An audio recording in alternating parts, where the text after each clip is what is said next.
Welcome to The Explainer. Today, we are digging into an incredibly important statement from the Academy of Breastfeeding Medicine. It's all about the forced separation of breastfeeding mothers and their babies. And if you're a lactation professional, you're really going to want to pay attention to this. So, first things first, let's talk about who is making this statement. The Academy of Breastfeeding Medicine, or the ABM, is a global powerhouse. We're talking about an organization of physicians and health professionals whose entire mission is to support breastfeeding families. So when they speak, people listen. And the ABM does not pull any punches here. I mean, look at this quote. It sets an incredibly powerful, crystal clear tone for everything that follows. They're coming out and saying they strongly condemn any separation, period. All right, so here's how we're going to break this all down. We'll start with the problem that prompted the statement, then we'll get into the serious harms of separation. After that, we'll look at why this is considered a basic human right, cover the key policies that are already in place, and finally, wrap up with the ABM's very clear call to action. Okay, let's jump right into our first section and really get to the core of the issue that made this statement so necessary. And what's really sobering here is just how widespread this is. This isn't some isolated incident we're talking about. It's happening on a global scale, and in some of the most high-stress situations imaginable, think conflict zones, civil unrest, even during routine law enforcement actions.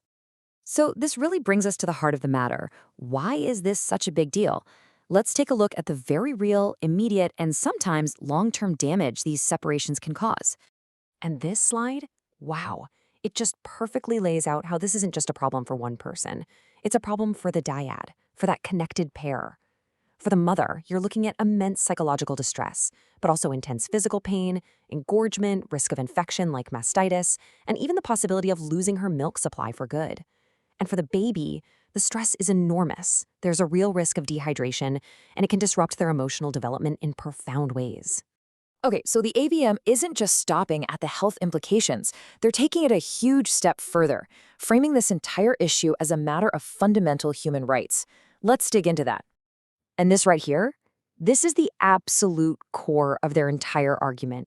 It reframes the whole conversation. We're not just talking about a healthy lifestyle choice, we're talking about something that is a fundamental human right. And that becomes the bedrock for all the protections they're calling for.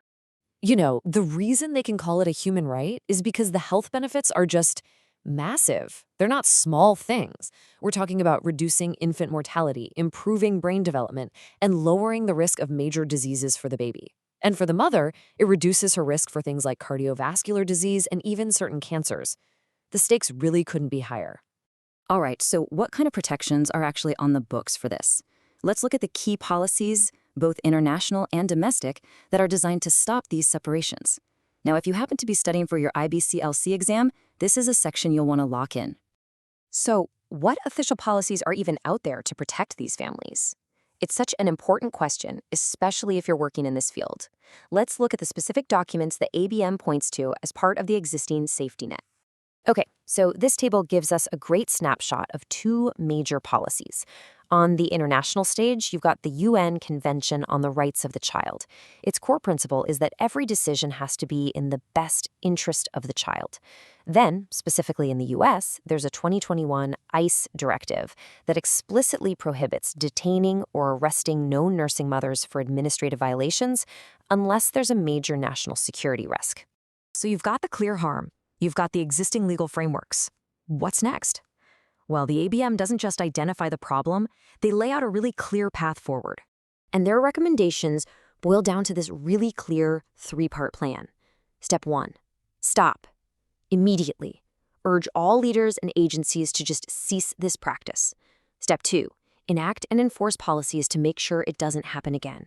And step 3, if a separation is absolutely unavoidable and legally justified, there must be support systems in place for milk expression and proper nutrition for the infant.